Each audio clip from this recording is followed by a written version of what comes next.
I am happy because Sue from WWE called me. They said they did a document on the Iron Sheik, and they'd like for me to be a part of it. And I was very, very excited about it. In fact, I drew a picture of me and the Iron Sheik wrestling, where the Iron Sheik got me in a dominant stretch to give to him. Like, remember I did the Dark Side of the Ring? I drew Bruiser Brody. So I like to draw pictures of people we talk about, and I don't sell it to the producer. I give it to them, and then they hopefully they would have that. But anyway, make a long story short, I first met the Sheik in Charlotte, North Carolina, and he wasn't the Sheik there. He was wrestling under his name. Yeah, did he still have the hair and everything still? Right, and then he was with Ken Patero. And Ken Patero and Iron Sheik was two of the guys that helped break me into the business. The Iron Sheik was so tough that he would get down on the ground on all four, and you couldn't turn him over. Here's a guy, what's his name? You can ask him too, he could tell you that. Ken Patero, first American to put 500 pounds over his head, could not roll the Sheik over. Tony Atlas, who was Virginia powerlifting champion, could not turn the Iron Sheik over. He was like and he told me he was a Shaw of Iran personal bodyguard. You knew that? Mm-hmm. And he never carried a weapon. He was the never weapon. He was the weapon. Another thing I want to tell you about Sheik, now this is a story that I really wanted to tell my whole life.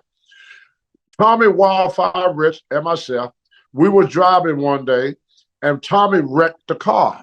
The car flipped over, because Tommy had a bad habit where he talked to you. I was sitting in the back seat behind Tommy. It was Tommy Rich for driving. Nick Patrick was sitting beside me. That's, I think, was Rilla Monsoon's son, Nick Patrick. No, Nick Patrick was Jody Hamilton's son. Jody Hamilton's son, yeah. Nick Patrick was sitting beside me, and Johnny Rich, I think, was Tommy Rich's brother. I don't know if they were real brothers or just, stage brothers. In the recipe, you don't know when they say brothers.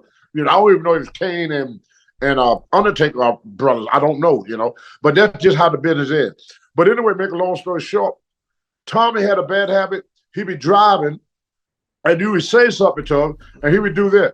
What are you saying, T? Just turn around. So this time, I said something to Tommy. He turned around like this. When he turned back, I hear this. Oh, my God. The car was upside down when he said it. And we flipped 3 times.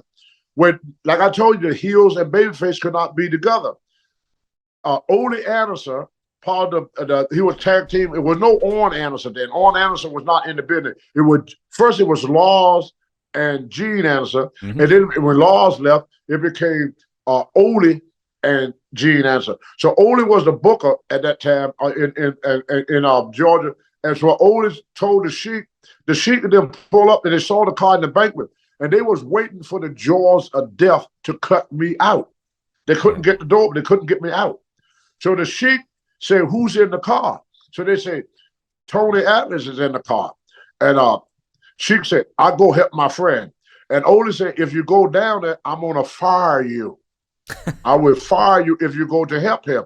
The Sheik ran down the banquet, ripped the door out off of the car, and pulled me out. When I went to the hospital, the doctor said if they have not got me out when they did, I would have been paralyzed from the neck down. Wow.